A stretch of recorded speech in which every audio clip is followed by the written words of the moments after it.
Your mom played basketball with your head as a baby. Unfortunately, apparently Uncle Sam has an outerversal jab. I'm gonna go over why literally if he farts, Naruto dies. If he farts, Saiyan Saga dies for sure. What's going on, everybody? It's your boy Jobbers and Goons, and today I'm really excited because, like I said in my prior video, I'm doing a deep dive on Lucifer, and the more I read of the comic, the more I realized pretty much no one in the power scaling community comic community has done a true deep dive on it, true explanations, or even, including myself, seem to have a true grasp on the story. So that's why we're going to go through with a comic book review. This will be a 7-part series covering the 75 issues of Lucifer's Vertigo run. I'm super excited for this, you guys. It's an amazing story. And if you want to see the episodes drop fast, smash the like button. That's the best way to show love. Let's get it to 200 likes and part 2 will be upon you instantly. But yeah, we're going to get into the top 10 issues, or the first 10 issues rather. If you guys are a fan of the channel, make sure to subscribe and hit the notification bell. I drop content all the time. Also, join the Discord. This is a place where we have games, prizes, giveaways, D&Ds, comic discussions, anime discussion, movie discussion, all that. It's really fun. Join the community, as well as if you want to see your favorite content on the channel, hit me up and we can talk business. But anyways, getting back to this, I'm pumped. Let's get into the story of Lucifer Part 1, becoming boundless once more. Now, what do I mean by this? Well, the story starts off with Lucifer nerfed, right? And you're going to see throughout the comic Lucifer dealing with instances in which his power is just not where it was, right? Because he does a lot of shit to kind of circumvent this power and straight up throw it away. For example, Lucifer sacrificed his wings. He did so and gave up the key of hell to Dream of the Endless so that he could go on and do other shit he wanted to do. Lucifer's sole beef with God, right? And he explains to the other pantheons, like they were holding his wings, all that shit, but he was off doing God level stuff for God. And Lucifer hates predestination. That's what a majority of his gripes come about. He doesn't want to be told what he can do, what he's supposed to do, and he doesn't want to be told that he's playing by somebody else's rules, right? That's not how his personality fits. So usually he's trying to escape that shit. That's a big thing around his character. So he's constantly doing things to kind of undermine the story and try to get out of it and try to escape predestination itself. Lucifer's hell, and it's also important to note, even back then, that his hell, when you consider it to other pantheons, other hells, whatever you want to call it, it's considered vast when compared to the other hells.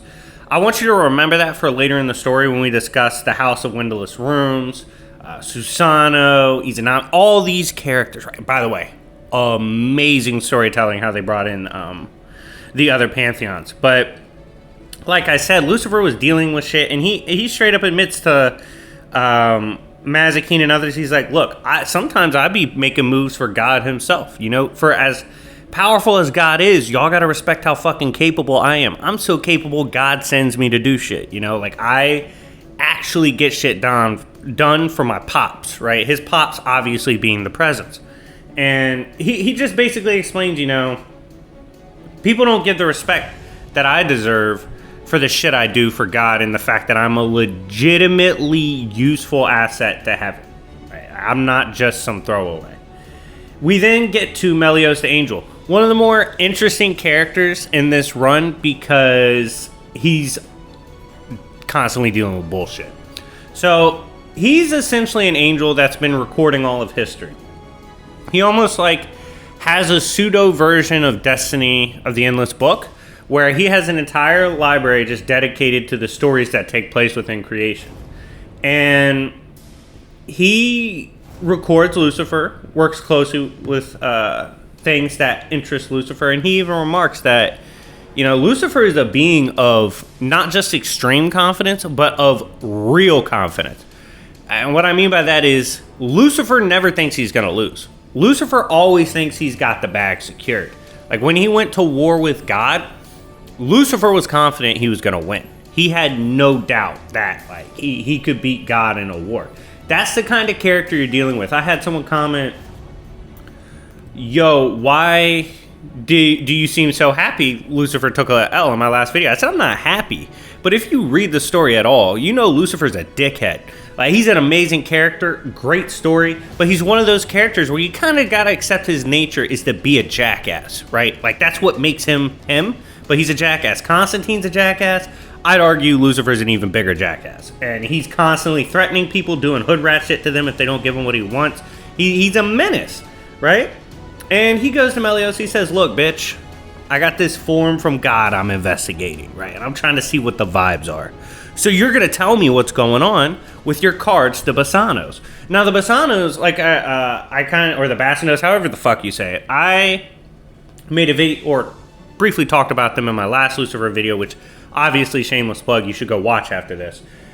They are beings that were contrived to almost replicate the likes of the Endless and their powers and abilities. For example, destiny, stuff like that. Just having these minute, like, controlling powers over creation and being able to predict them and whatnot.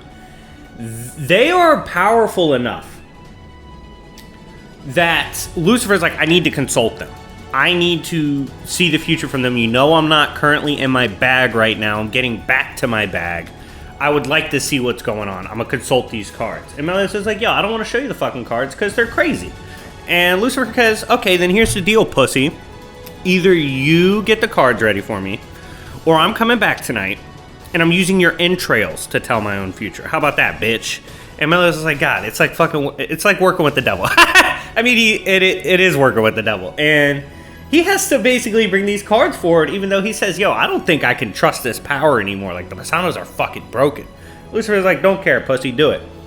We see Melios try to get the cards out, immediately gets ratioed. Just starts getting fucked up, right? The cards run through them. This is our first experience with how extreme the might of the Basanos are, right? Like, we think Melios is dead in that chapter. He really just got mauled. He's not dead. But he got fucked up by those cards. And then we get into the story really touching on the fact that what's Lucifer's big gripe? Like I said, predestination. He doesn't like to be told that he has to do something or that everything he's doing is simply following a predetermined act or writing. Fucking hates that. That drives Lucifer crazy. He is a being that prides himself solely on being independent and being his own nature. And so being told he's not free, it fucks with his head. He's like, dude, I'm Big Lucy. I gotta be free. So that's his main goal. That's what he's contriving. He wants to escape predestination by any means necessary, even if it were to bring a complete war against God. We also see that the Lightbringer in his form is capable of fucking up the Basanos, right? Like, if this is a Lucifer with his actual power, the Basanos, despite their power, don't scale to him. This is made quite clear even early, with them showing his potential future, all that. They are fucking powerful, but Lucifer still, like I said, at his full power is beyond that. We also see that Lucifer intellectually is not worried at all about characters of this level. And what I mean by that is Lucifer is a character that is stupidly intelligent. And even the Basanos that can see everything within creation, that have copied like the power of destiny, he doesn't give a fuck about that. He's like, dude, I'll handle that shit when we get there. We can cross that bridge when we get there, bitch. I don't particularly care. I just need them for a particular action. It's hard to convince Lucifer you're gonna cook him. He doesn't believe you. Like, he's not buying into your hype. We then see in one of the more slept on flexes of power from Lucifer, I don't really see people talk about this.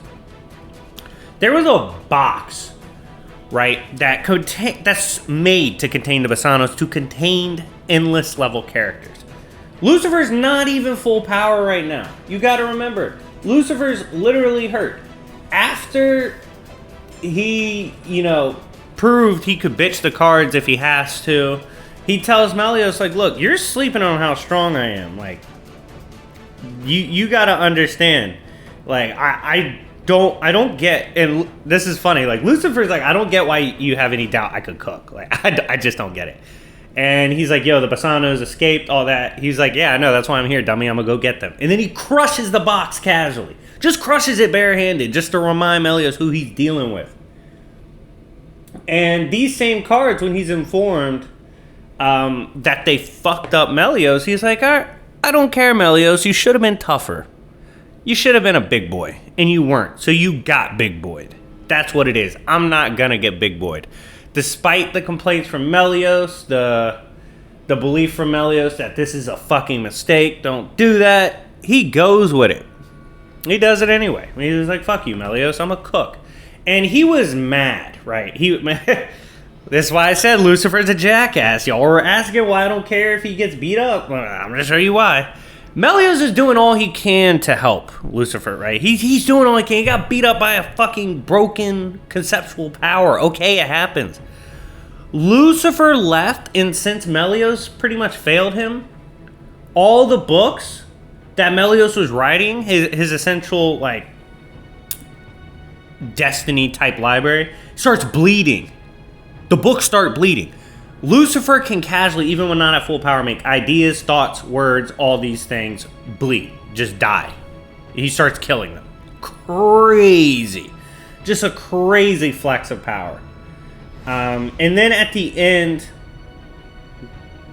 of chat, because this is around the end of issue 2, and like I said, we're going to cover the 10 issues today. I really had to lay the beginning down kind of heavy just so y'all understand where we're coming from. He straight up says at the end of issue 2, like, look, everyone thinks the end game is omniscience, omnipotence, all that. He said, that's God, that's presence. I'm trying to escape that. I'm trying to go beyond that, and I think you can. Everyone's kind of looking at him crazy for saying, like, oh, you can overcome omniscience? He's like, yeah, I can, bitch. Omniscience is a relative term, which is kind of true. That is kind of true. And Lucifer constantly speaks on how power is a relative term. One man's demigod is another man's trash can, right? Like in comic books, you can be god tier in strength compared to somebody else and be a bitch compared to somebody else. That's how it works. And Lucifer constantly reminds people of that. Like, hey man, shit happens. Sometimes they're bigger than you. It is what it is. So at this point, I can't lie to you guys. I gotta come clean. I gotta talk about one of my favorite characters in fiction now. Easily top 10 for me. Mazikeen is the fucking GOAT. Like, Mazikeen is just the epitome of too raw in the Lucifer series. I'm letting you know right now. For future's notice, I'm gonna get hype every time I talk about Mazikeen because she's always on some hood shit. And Lucifer's like, look, Mazikeen, these cards, they're not so simple. They're gonna fucking resist us when we pull up. Be ready for that. Like, do you happen to have a weapon on you, something with an edge? And she's like, yo, I stay with the shank, bitch. What the fuck? And Lucifer was like, oh, yeah, that's respect. We're going to pull up.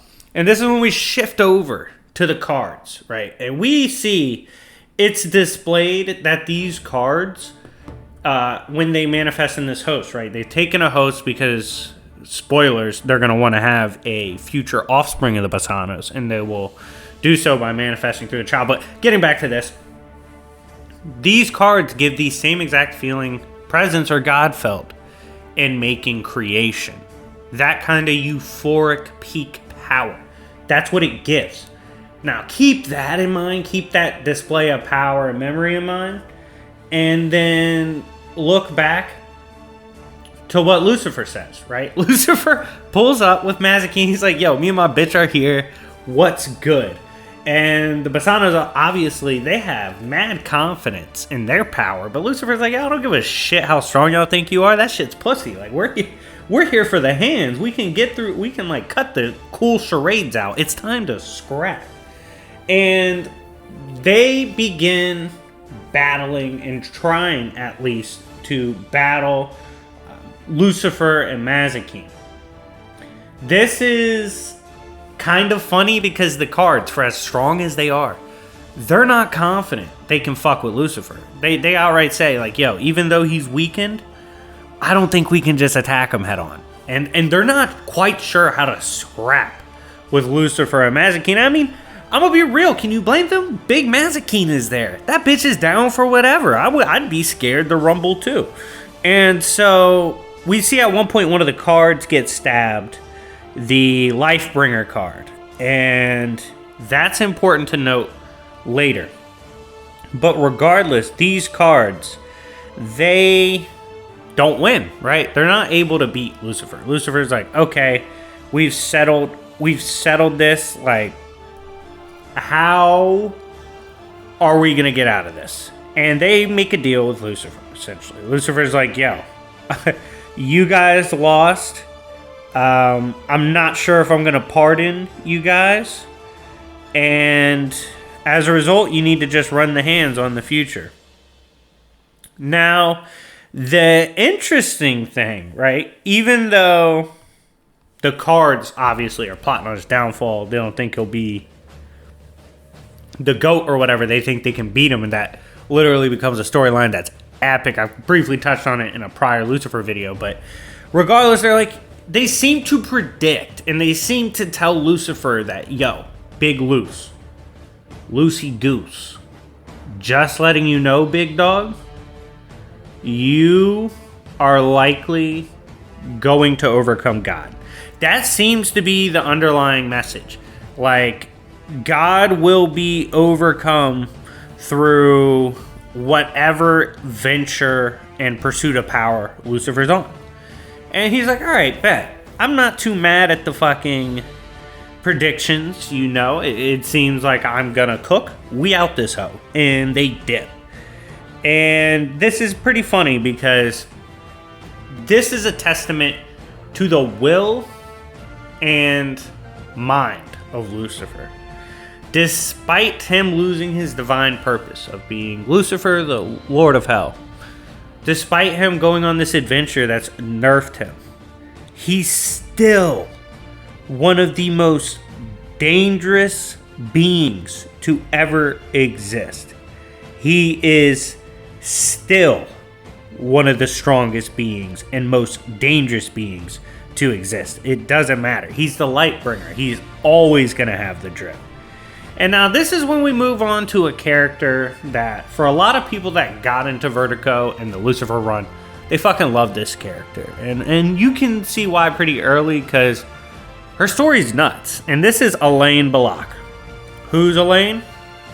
At least, and again, I'm trying to give you guys the story view as much as possible from just a chronological order, as in what you experience as the reader, more so than just jumping ahead in time and retroactively explaining shit.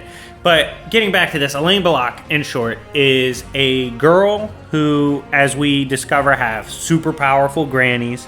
The grandmas that are obviously extremely powerful as spirits. And she has these weird kind of abilities that have been manifesting. And she's always been able to talk to these grandma spirits. So it's pretty nuts, right? And they pull up.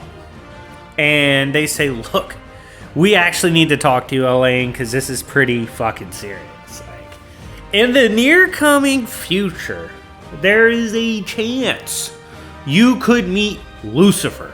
Big Lucifer, as in the morning star, the devil. You don't want to fuck with him. He's not good people's. And she's like, all right, that's fair, I guess. I don't even know what y'all are talking about anyway. Like, grandmas, y'all are tripping. She goes back to her routine.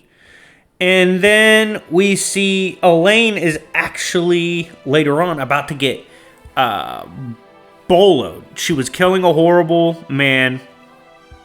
And this essentially is going to cost her her own life. And Lucifer sees this occurring. He happens to spot this. And this is when we first see them intertwine and interact. Lucifer comes to her and he's like, look, I've seen you in the cards. You are supposed to be valuable to whatever story and journey I have to go down to achieve what I'm trying to achieve. Therefore, I got to keep you in play. Like, I'm keeping you in play for a later time. I'm saving you. And this is when we see the realms of pain come to be. And this is a wild, we're about halfway through part one. This is a wild sequence. We see him explain how there's different other hells. They have different rules, laws, and such. And he goes there to different levels, like the realms of pain. But it's still kind of fucked, right? Like, he doesn't actually like doing it. No one likes doing it. Newsflash. And he's like, all right, look, I got to do this because I got to get my shit back. So I'm making a play. I'm taking this trip. This is when we see him relinquish his immortality and most of his power. Again, even though he's already nerfed, he's got to drop more power. That's how strong Lucifer is. Like, even heavily nerfed, a lot of people just still don't want to fuck with him. And he renounces all this to enter the House of Windowless Rooms. This is a realm, it's another void, another hell, similar to his, just not as expansive as we touched on in the beginning. And he renounced almost all his power and his immortality to enter here and walk among them. And he eventually makes it to one of the keepers, right? And they're like, oh shit, it's the Morning Star. Like, yeah, we got your wings here. They're expecting you, but we're going to play this traditional game. This is one of the most disrespectful things you'll see. Lucifer says, no thanks, fuck your games, bitch. And splashes him with the fire from the cauldron he's cooking in it. Like, puts him down. He's like, I'm going to talk to your fucking people. I'm not going to sit here and play a game with you, bitch. You think you're a main character? Get the fuck out of here. And there's like no consequence for that. There's no consequence. Lucifer just baked him and kept it moving. And we see Lucifer pull up to the house, and obviously other gods or outlords, depending on how you view them, are there. And he's like, look, real shit. Like, respect to all of you, but I'm not here to talk to you guys. I'm looking to talk to your mother. I need to speak to the Keeper of Hell. And we see their intentions pretty early. These gods don't fuck with Lucifer. Sorry for the speecho. And they want to kill him while he's depowered. But even still, one of them remarks, he's like, real shit, even though we have him in the state he's in now, renounces immortality, lost most of his power, he's still dangerous. We have to respect what he's capable of. We then see that a character Lucifer had scaled above. This is just kind of like to tie into how strong Lucifer is, even when not at full power. Character he was stronger than. He scales above them in power, and that's crazy because they were old before heaven was even a concept. That means, and you'll see in later parts, he existed during the original firmament, which was nothing. So that's an insane amount of level of power for Lucifer to just scale above. We then see panning back to the house and Lucifer trying to get a chat with the mother, the Keeper of Hell. We see one of the gods remark that Lucifer couldn't be given up by God, despite all the shit he does, all the hood rat things he does. Presence couldn't give him up because of his skill and asset. Literally, Lucifer's too valuable to the Presence for the Presence to get rid of him. That's crazy to think about how important that makes Lucifer, because he literally led a civil war. He tried to completely break away from the Presence, and he's still too much to get rid of. So next we have the realization that Lucifer, and I'll probably name the episode Escaping Creation, because that's what he's trying to do. We see that a gate has been created, with the gate obviously being able to access outside forces, including the Void. And Mazikeen gets confronted by the general of essentially the Seraphim, right? Amadeo. And he basically hits her with the FBI speech, like, yo, we're down here to fix the problems. We see you're on some crazy shit. You can't do that. That's fucking illegal. He hit her with the Dana White. That's fucking illegal. And I'll probably might have to edit that in. That's fucking illegal. And Lucifer, at that point, as we've seen, has drawn the wrath and attention of heaven's forces. They're like, all right, he's doing too much. Mazikeen hits him with the shut the fuck up 3000 because she's too hood. And she's like, yo, I'm not finna say shit. Like, I don't. What do you want me to say? That I don't agree with what Lucifer's doing? Like, that's my dog. Right? It is what it is. So he's not getting shit out of Mazikeen, right? She's not budging. We then see Lucifer in the realm he's in, currently getting confronted by a god, right? And this void god is an assassin that is I believe the name's Masubi. If I mispronounce it, I actually regret it because she's dope as fuck. and she's supposed to be accompanying and like massaging Lucifer, and she makes a mistake. The mistake being engaging Lucifer in conversation. If he even so much as thinks you're trying to get the drop on him, and then he begins talking to you, that's just him figuring out how to cook you, right? And so she fucked up. Too much dialogue. He's not worried about her at all, despite her literally being from the void. Lucifer then tricks her into pledging loyalty to him.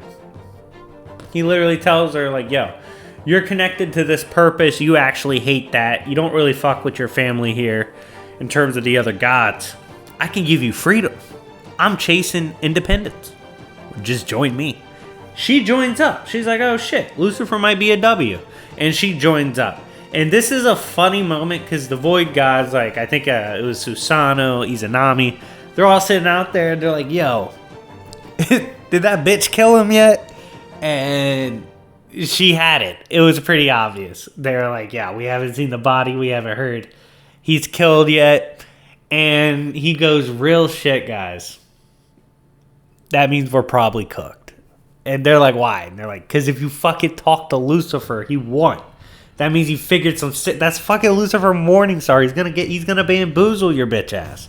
Like, you can't talk to him. So it's clear at this point, no one wants beef with Lucifer because he could just hit you with a reverse Uno at any point in time. We then see an introduction to, in this run, the Silver City. We actually get to see it.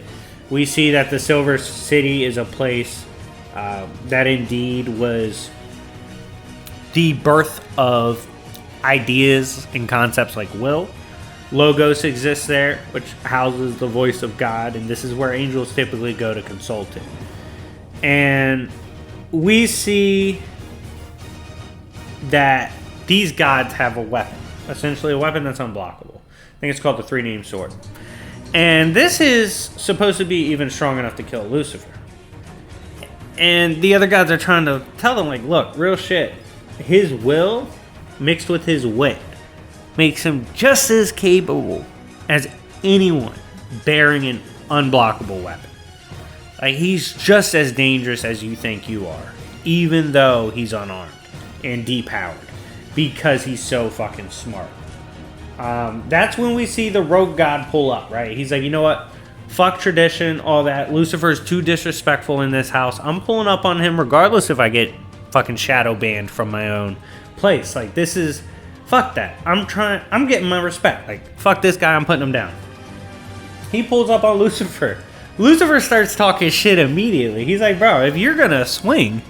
If you're feeling froggy, jump. Like, what the fuck? I'm not gonna sit here and go back and forth with you. And so he tries to pull up on Lucifer.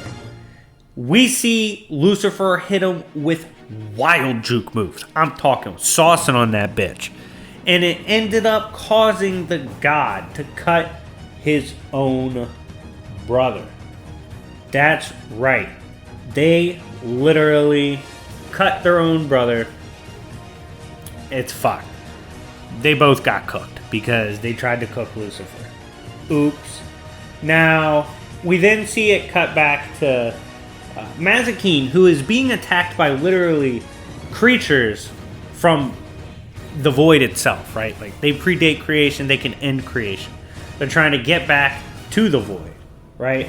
And she's supposed to be holding it down. They've kind of caught her within this spell. She's like, yeah, of course, it's Mazikeen. She's like, yeah, if I get out of here, I'm gonna fuck y'all up. Like, I don't care what kind of shit you think you're on. Like, I'm big Mazikeen. You're not doing me like that. And they basically explain, like, look, you don't even understand how we exist. You don't understand us conceptually. I don't think you even know entirely what's going on. You're kind of just Lucifer's lapdog.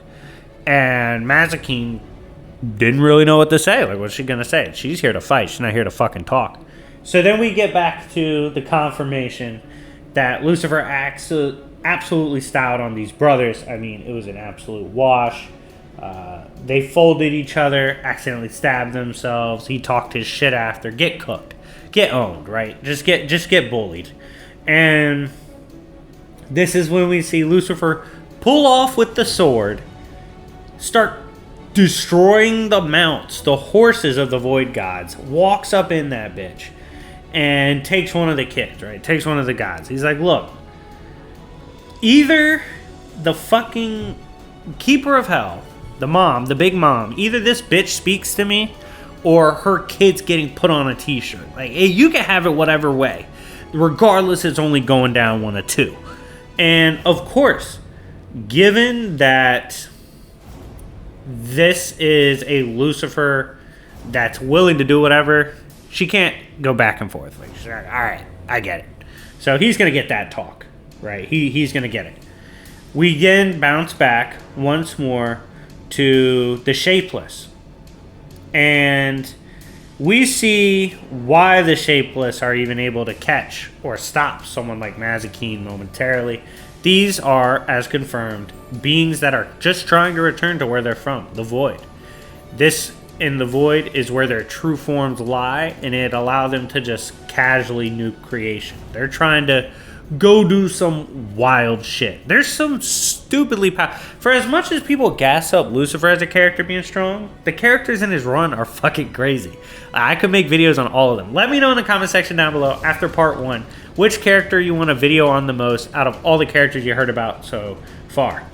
We then see the Void Gods like Izanami Susano talk about how down in their layers and stuff, they have a way to feed on faith, dreams, and imagination. Right? That's all turned into kind of food and nourishment for them. That's why they're so broken. Their existence and their place above concepts like that make them stupidly powerful. We then see Mazikeen pseudo get rescued as the Basanos and the host come through the Void Gate and humble the fuck out of the Shapeless. The Basanos bitch is like, yo, we will jump the fuck out of you. Like, you're going to tell me what's going on or I'm going to bolo you. I'm not going back and forth about this shit. Like, if you want these hands, we could do that. We're deep right now. But they don't end up really getting the drop on her at that point, obviously. Like, the Basanos are stupidly strong. And it kind of puts in perspective currently how it's looking like the Shapeless are probably below the Basanos cards, who are below Weakened Lucifer. It's just a and they all scale above creation at this point, so holy shit, the scaling. Now, at the end of this issue, Lucifer gets his wings back. And the reason he was able to so readily get the mother to concede to this is Lucifer said, look, I understand you guys feed on dreams here. That means you are violating sacred ground. She's like, the fuck are you talking about? And he said, you're stealing dreams from Dream of the Endless. You're poaching his shit. He said, do you want me to call Morpheus and let him know the shit you're doing right now? Do you want beef with Morpheus over this dream shit? Do you think he plays about his dreams? And she was like, you know what? Fuck you, dude. Take your wings back. He's giving his wings back because he would have snitched and Dream would have pulled up with all the smoke. Shout out to Dream of the Endless being a fucking hood rat. Apparently he will G-check anyone about his shit. Don't you try to steal his shit. It's not going to end well for you. So he gets his wings back. He's like, all right, concepts like distance, times, creation, all that, it's irrelevant now. I'm too fast. I'm too quick with it. He got his 99 speed back. And we get over to issue 9, right? We're getting close to the end of this part 1. Smash the like button if you haven't already, and thank you for watching up to this point. Now, Lucifer is invoked and appealed to if you want to exit creation. Essentially, anyone trying to exit God's creation, they invoke Lucifer. Now, that kind of makes sense, and I'm going to tell you why. Lucifer is the one character that would be most likely to exit creation. He would be most likely to get the fuck out of there. Obviously, with his desire to go against God, his desire to go against predestination, that's a desire to get outside of creation itself. So if anyone's going to have found a way to do it, or do so, they would via Lucifer. That's the most logical person to approach. So it makes sense. He then makes a deal with this super powerful entity and is like, look, you can't die. You're too powerful to die. I can grant you death where even old gods can't grant you such. And you, as a result, kind of got to function for me or work for me. The death is granted, he gets the bag, right? And you got to think about how powerful this is. If the old gods can't even grant you death conceptually at that point, oh shit, we're on a different ball game. This is where we get to the final issue of part 1, right? We get to issue 10, and we see it's about to go down. Lucifer has indeed stepped outside of creation. He has escaped creation. And it is essentially said to us that, real shit, Lucifer's not like the other angels. He doesn't scale to the other angels because he was never scared to go outside of creation, into the void beyond creation. We see him literally preparing for battle as he starts rigging certain defenses and beings that he's been collecting within the void for what's to come, right? As you could tell, he's preparing for war with God. It's about to get fucking real. We see, at this point, according to the Seraphim, who essentially are like the royal guard of the angels, they're combative in nature, they say as of chapter 10, Lucifer is as strong as he was back when he revolted against God, took a third of the host, and tried to make a play, right? Like, tried to get the fuck out of heaven. Now, the entirety of heaven at this point is shook. They're like, fuck, Lucifer's back in his bag. It's going to take all of them to just fight him. He doesn't have an army like he used to. They're like, he doesn't even have an army. He just has some girl like Elaine Belloc, who's like an angelic being, but she doesn't like really know shit. Like, I don't know what he's going to do. I guess he has Mazikeen. He does have Mazikeen, which, by the way, how fucking dare them not consider Mazikeen to be like the absolute threat? The disrespect is real. Big Mazikeen. Put it in the comment section down below. Big Mazikeen. They should show some respect. Now, the angels at this point, and this is kind of a direct reference to the standing of Lucifer, they don't think they can beat him. They really don't. They're like, unless we have Michael himself riding with us, it's just, I don't think we can cook. And the leader's like, stop being a pussy. We fight for God. We're going to go fight Lucifer for God. And they're like, all right, buddy. But he's like, we literally have an infinite amount of seraphim. Like, we have an infinite amount of angels to attack him with. Like, all right, bro, I'm just saying it's fucking Lucifer. And we see at this point, Lucifer is indeed in the void. He's summoned a monster, right? This monster's ugly as fuck, too. He's like, look, I granted death. I'm your master. I own you now. I made the play. You work for me. He said, look, you're going to stay here in this fucking void, and you work for me. And anyone that's not me, you eat them. You fuck them up. And he leaves the monster in the void. He's like, I got some shit to do. You'll see me soon. He comes back. He sees Mazikeen. He's like, what's going on? Like, is everything good? Like, are you good? What's going on? So she was basically changed by the Basanos into this, what they assumed was a beautiful version of her. Tried to make her look good. They didn't want her to team up with Lucifer, right? And she's like, I don't want to fucking look like this. I want to look like the hood rat I am. Like, this is mad disrespectful to my nature. And she's like, I can't change this shit. I need you to change it for me. And Lucifer looks at her. He's like, all right, like, I could, but it takes a lot of power to change something the Basanos did. So we'll talk about it later. I could do it, but we'll talk about it later. Because right now, we have to help our guest get here, and he doesn't have directions. Who's he talking about? Dream of the Endless.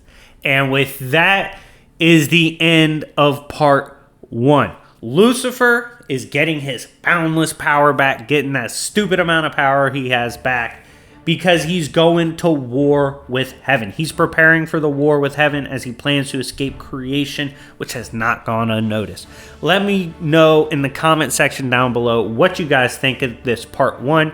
If you enjoyed this so far, I hope you guys, for those who haven't read Lucifer, you can watch this and really feel like you have read along with me. Like, I hope I do a good job leading you on this journey. I had a lot of fun making this, and I'm looking forward to the other episodes. There will be 6 more for this story. But anyways, guys, thank you so much for watching. Make sure to like and subscribe if you haven't already, and join the Discord. It's your boy Jobbers and Goons, and I'll see y'all later. Peace.